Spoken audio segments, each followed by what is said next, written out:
Un des gros challenges pour notre jeunesse, c'est de comprendre qu'on n'a pas tout le temps. Et on a une jeunesse véritablement qui aime réfléchir, qui aime penser, mais qui a du mal à passer à l'action. Et pour moi, en fait, la première des choses, c'est just do it, c'est de commencer. C'est de commencer, bien entendu, de manière très pertinente en faisant une étude de marché. On ne va pas aller essayer de faire une très grosse étude de marché parce que ça demande de l'argent, ça demande du temps. Et généralement, quand on est un jeune Africain, on n'a pas ces ressources-là.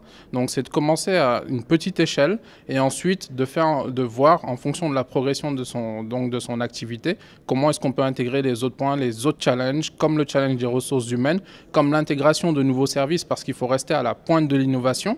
En Afrique, le digital se développe très très rapidement, et donc c'est important de pouvoir constamment se remettre en question et simplement de ne pas se dire qu'une fois qu'on a trouvé la clé et qu'on a pu générer un petit peu de chiffre d'affaires, mais on a trouvé la solution qui nous permettra de vivre pendant des années.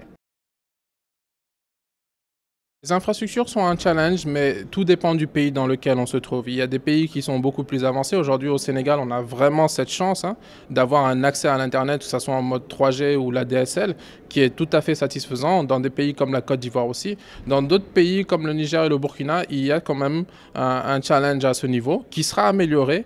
Et je pense que lorsque les politiques, et les politiques l'ont déjà compris, qu'il faut vraiment accompagner ce secteur pour ce développement, parce que c'est un secteur qui permet de créer de la richesse, nous pourrons en Afrique avoir véritablement des acteurs digitaux qui pourront offrir des services de très grande qualité. C'est de constamment chercher à simplement satisfaire ses clients.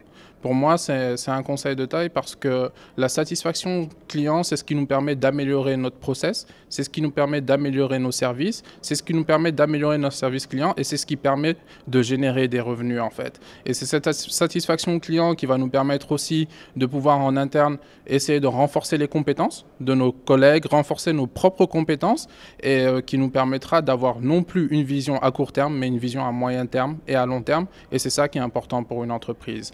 Il faut que les jeunes Africains sachent qu'en Afrique aujourd'hui, lorsqu'on prend le Sénégal, une personne sur deux a moins de 18 ans et que ces personnes, après leurs études supérieures, elles n'auront pas la possibilité ou très peu d'intégrer des entreprises qui existent déjà et qu'il faudra sûrement créer leur propre emploi.